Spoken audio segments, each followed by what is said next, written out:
Alrighty, hi everybody, welcome back to my channel. So in today's video we are going to be talking about how I sleep trained my toddler, and I have my whiteboard here because it's just going to be easier so that I'm not all over the place and you guys can follow along. So if you are wondering how you can sleep train your toddler, then I hope this video is helpful, and let's get started. Alrighty, so if you've watched my sleep training video down below in the past, I will link it in the description box.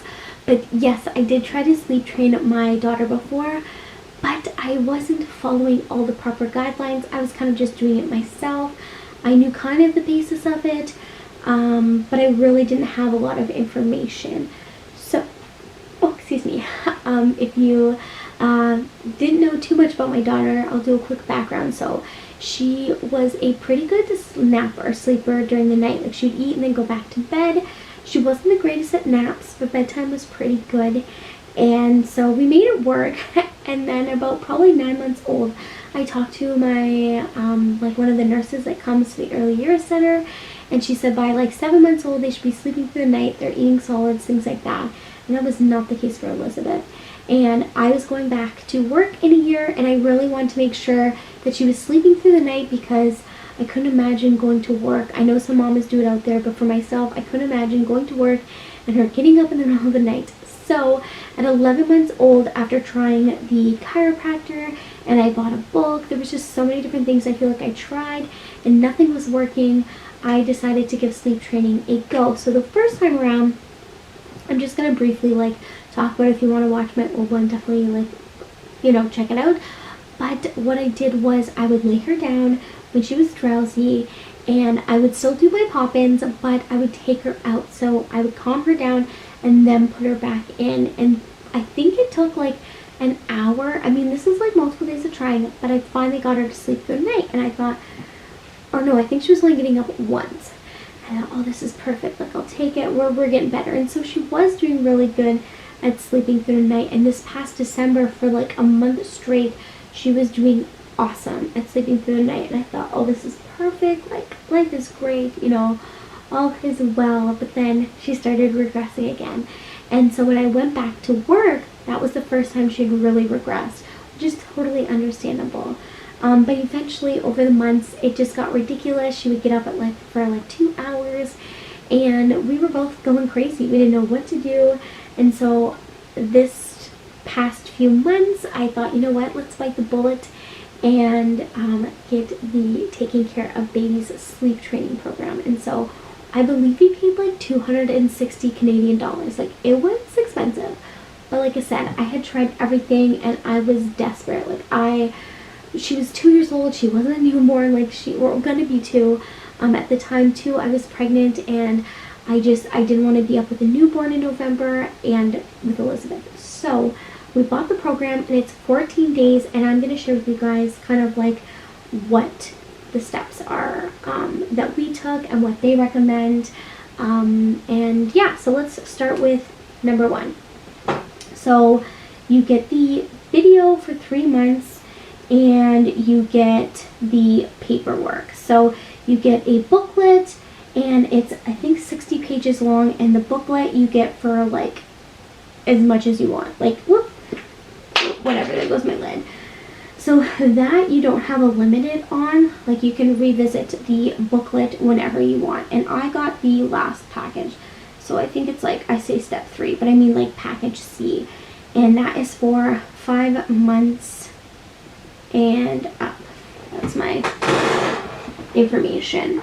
And so the videos are really great. They're just they're not that long each video. There is a few of them, but if you don't have a lot of time, you can watch them a little bit at a time, and then after that it expires. So you log in and you can watch your videos, and you can print out your booklet, which is great, which is what I did. And so I'm going to show you an example of one of the pages. So you do this for 14 nights, and it shares with you what her wake window was before nap 1, before nap 2, before nap 3, before bedtime, and then total napping hours. And obviously it's going to be different, right? Because if you're doing this program, it's 5 months to 24 months, and so much can change in that time. Then you have a space for bedtime, the wake times, and what times you went in for your pop-ins. So the first pop-in is at 5 minutes. You go in, you lay them back down, you tell them everything's okay. If they have a soother, give them the soother, blah, blah, blah. rub their back for like a few seconds, and then you walk away. And so the first pop in, you go in at 5 minutes. If you can't do 5 minutes, do a little bit less, and the next time do a little bit more. Second pop in is 10, and after that is 15. And so you just write down that, and then the total amount of crying, and at what time did she or he fall asleep, and there's a section for notes. And you're gonna know your child's cry. Like, you're gonna know if you know that you need to if you need to pick them up, or you know if they're doing okay, right? Like you know what's concerning and not. You're their child's, you know, mother, father, caregiver, you know. So that is that. And so they also give you some great resources or materials or examples, I'm trying to think of the right word, about different bedtime schedules, because that's what they want you to focus on the most. Worry about getting your bedtime schedule figured out, then deal with the naps. So whatever you're doing to get your child to nap before this, you can do that, right? And then once you get this all going, you can do that. I just did it all right away. I didn't wait. Like just the next day, I was able to do this, and it wasn't a problem. And so what they want you to do, I think they want two things from you. Yeah, basically. So they want the room to be dark, and they want a sound machine for your child. And the reason why I never did a sound machine is because I didn't want her getting attached to it.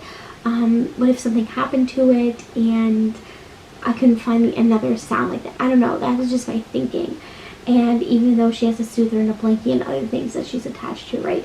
So they want you to get blackout curtains, whatever you can do, even if you can just get like bed sheets or something that's going to make the room darker, and a sound machine. And so at first we didn't get the blackout curtains, and after a while we did, because it was getting lighter out, it was spring, and so it wasn't dark out when she was going to bed. It was getting to be lighter, and there was going to be more sunlight just with like it becoming summer. So we did end up purchasing blackout curtains from Amazon. And her sound machine was actually her essential oil diffuser that played sounds on it. And so we did the third sound, which is ocean waves, which they say you can do that. You can do white noise, or ocean waves is an option as well. So yeah, that's what we ended up doing, because sound machines were like impossible to find because we were in quarantine. A lot of stores were closed, they weren't open, and so we just did that, and it's been working great. We did have one time where the hydro went out, but to me it's like no different if like the batteries were to die on your thing. And so she was fine, like it wasn't an issue, but I guess that is something to like think about. So that's basically what they want you to do. And yeah, you're going to do it for 14 days, and basically you're only rubbing them for a few seconds, not very long. You're giving them what they need. If they have a stuffy, soother, their favorite blanket, like something that you can do to, you know, make them feel cozy and comfortable and calm. And so every time you go in there, you can tell them it's okay. You're going to rub their back, you're going to put their blanket back on, whatever, and then walk away. And yeah, it didn't take too long, but like I said, I kind of did this the first time with the sleep training kind of system. So I feel like that's why it only took like a couple of days. Now she has been regressing the last few days, and I think it's just because my husband is on vacation, so it's kind of been throwing her routine off. But I will say this too, they do recommend that your spouse or your partner, whoever you're with, is also putting them to bed as well. They need to be on the same page, which is super important. And now she does not give Richard a hard time, because before I could still go out with friends at night if I wanted, but I still was mindful because I had to, you know, be back at a certain time because she still got up in the night. And I knew she would give Richard a hard time, my husband. She would like be silly with him because he's like the fun guy, right? So it's been nice that he's been following through as well, and now we can both put her to sleep, and it's not an issue. Now she is regressing, which I think is important, because I think that can be normal, right? That kids regress. And so we've just been consistent, you know, doing what we've been doing before, and it has helped so much. We're not up for 2 hours, we're for like maybe 10 minutes. And it hasn't, well, last night was the first time in the middle of the night. But like I said, I think it was just my husband with him being home. I think it just totally threw her off her routine and out of whack. So I'm hoping now that he goes back to work this week that like all will be fine. But even today I didn't have to go back in at nap time, which was good. She kind of fussed a little bit, but nothing too crazy. So I'm hoping that, you know, whatever this is, that it kind of goes over and is done. But I just want to let you know that I did the program. It works. I had tried everything. even though it was a lot of money, it was worth it. And maybe if you have other mamas, maybe you can split on it, you know, help lower the cost if you're like, oh my gosh, I can't afford that.